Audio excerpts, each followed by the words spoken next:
Salut les cadavres, bienvenue dans cette nouvelle vidéo. Aujourd'hui on va parler religion, on va parler panthéon, évidemment autour du dernier monde, hein, pas de la réalité, parce que ça on s'en bat littéralement les couilles.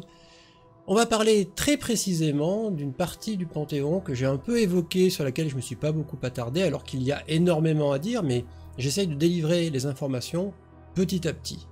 Le sujet du jour, ce sont les puissances.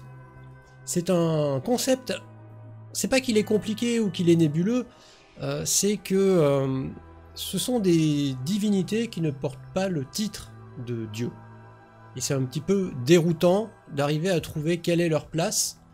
C'est assez nouveau au final, puisque quand on regarde tous les jeux de rôle, en général, les divinités ont leur environnement, leur monde d'origine, leurs reliques, leurs serviteurs, font partie d'un panthéon. Enfin, voilà, tout ça est très orthonormé, et en dehors des divinités, il n'y a pas de place pour grand chose d'autre en fait. Dans le monde que j'ai créé, les divinités ont une catégorie de serviteurs qui s'appelle les puissances. Ce sont des bras droits, ce sont des gens extrêmement puissants, ce sont quelque part des divinités elles-mêmes, mais ce sont des divinités sans culte, sans serviteurs, sans reliques. Ce sont des divinités qui sont assujetties au trône de leur divinité supérieure. C'est-à-dire que sans son accord, elles ne peuvent rien faire. Sans sa volonté, elles n'ont pas de pouvoir. Elles peuvent être révoquées du jour au lendemain. Elles ne sont absolument pas autonomes. Ce qui fait du statut de puissance un statut alors qui présente certes beaucoup d'avantages, mais qui présente aussi beaucoup d'inconvénients, parce que cette absence d'autonomie réelle fait que les puissances doivent jouer serré pour arriver à garder leur rang, puisque au sein d'un même trône, les puissances sont en concurrence les unes avec les autres, et tentent toutes, d'une certaine façon, d'être utiles et de plaire à leur divinité pour être mieux vues, et éventuellement avoir plus de pouvoir, et surtout, principalement, l'accès aux serviteurs célestes. Les serviteurs célestes, donc les serviteurs des dieux, appartiennent à la divinité qui dirige le trône, et pas aux puissances. Les puissances ont juste l'autorisation de travailler avec, de les emprunter en quelque sorte, mais ne peuvent pas en créer, ne peuvent pas choisir qui devient un céleste et qui n'en devient pas, qui a une promotion et qui n'en a pas. Ça, c'est la divinité qui choisit. Les puissances ne sont que locataires, si je peux employer le mot, des serviteurs célestes de leur dieu. Les puissances peuvent avoir des origines très diverses. Il peut s'agir d'anciens mortels, il peut s'agir d'anciens célestes, il peut s'agir de créatures qui ne sont pas d'origine humaine en fait.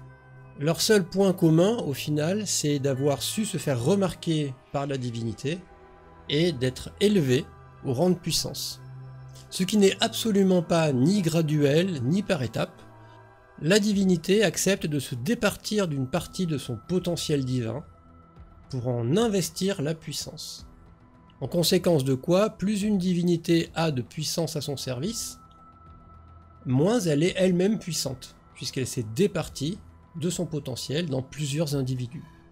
Et inversement, une divinité peut retirer ce potentiel de la puissance pour le récupérer.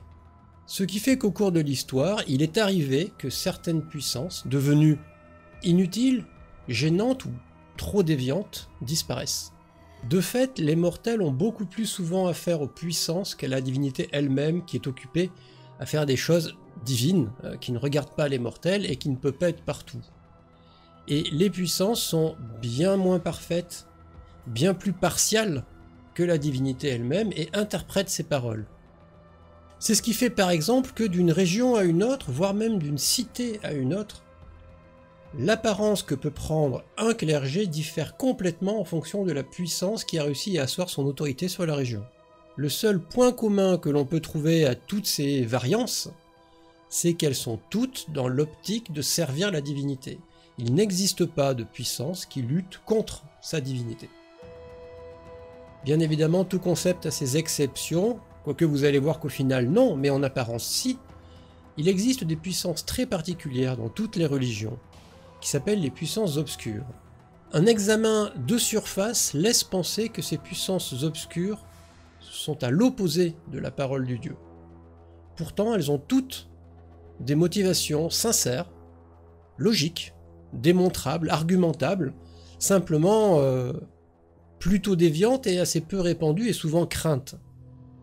Pour autant, ce sont des puissances, c'est-à-dire que leur divinité patronale respecte leur façon de voir, leur confie du pouvoir, l'accès aux serviteurs célestes, et on va dire que même si elles sont universellement détestées par les autres puissances, les puissances obscures sont une réalité, existent et peuvent être très dangereuses pour la stabilité d'une région par exemple. Mais qu'est-ce que la stabilité d'une région face à la parole d'une divinité?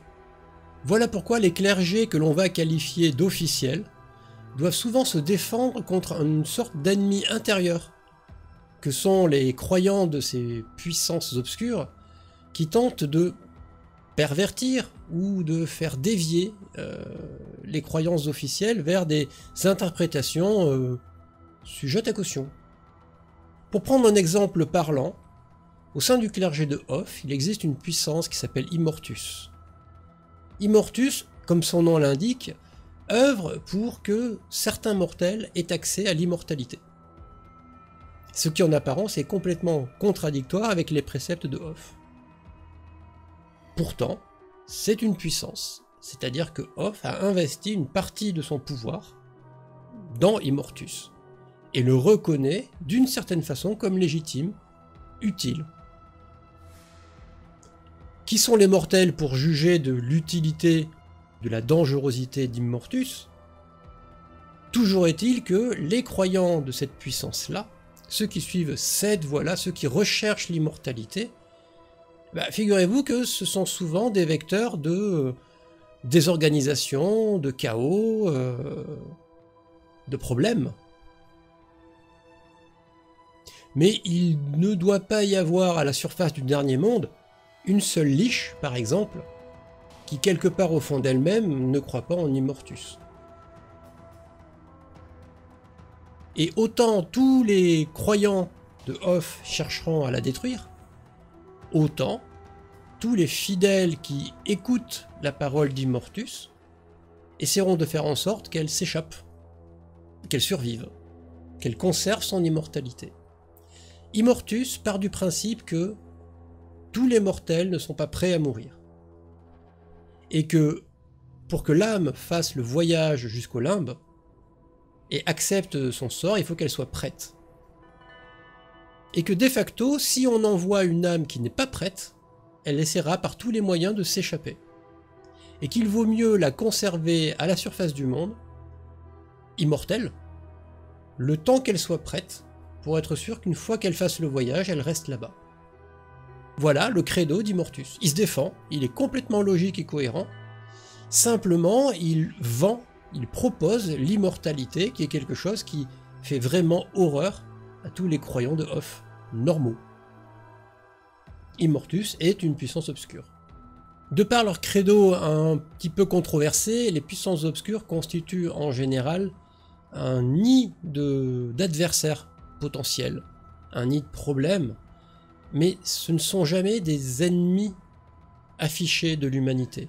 Ce ne sont pas des serviteurs du néant, ils ne travaillent pas pour l'autre côté, leur objectif n'est pas de détruire l'humanité, ou de l'anéantir, ou même de la servir. L'objectif c'est de la guider vers un mieux-être. Il se trouve simplement que les puissances obscures ont une vision de ce mieux-être qui n'est pas partagée par tout le monde. Pour autant, lorsque un simple mortel va se trouver sur le point de mourir, peut-être aura-t-il une pensée vers Immortus finalement.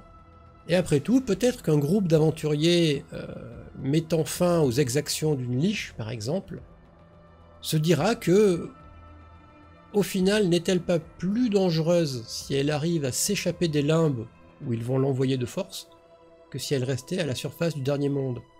Parce qu'il n'existe qu'une seule voie pour ceux qui s'échappent des limbes, et c'est de passer de l'autre côté, c'est de devenir un démon. Finalement, cette liche immortelle n'est-elle pas moins dangereuse que ce qu'elle pourrait devenir si elle s'échappe des limbes et qu'elle devient un démon? De même, il existe au sein du clergé de Naosi des puissances qui pensent que la magie devrait dominer le monde, et que ce serait bien mieux comme ça. Au sein du clergé de Balakor, qui a très peu de puissance à son actif, puisqu'officiellement il n'en a qu'une, il existe des puissances obscures. On n'en parle pas ou très peu, elles sont globalement Oni, on les appelle les rampants. Mais ces puissances-là sont reconnues par Balakor puisqu'elles sont des puissances. Et elles naviguent dans cet espace étroit qu'il y a entre la reconnaissance de leur statut par leur divinité et la déviance de leurs propos. Bien évidemment, au sein des clergés officiels, ces paroles sont souvent décriées, les jeunes prêtres sont mis en garde contre les attraits faciles des puissances obscures, mais le fait est que les plus grands prêtres qui aient vécu à la surface du dernier monde sont ceux qui sont arrivés à comprendre et à concilier non seulement la parole des puissances reconnues, mais aussi la parole des puissances obscures. Et pour le coup, les grands prêtres qui dirigent les clergés ne sont pas contre ceux qui croient aux puissances obscures. Ils sont simplement là pour maintenir une sorte d'équilibre, puisque leur Dieu a décidé que toutes ces puissances devaient exister, il a forcément raison. Et donc, ça n'est pas un dirigeant d'église avec un grand E, hein, ça n'est pas un dirigeant de clergé de brimer plus qu'un autre certains courants de pensée. Simplement, il est censé les équilibrer et choisir lequel d'entre eux est le plus bénéfique actuellement à la société. Et comme c'est un mortel, bien évidemment, il peut se tromper.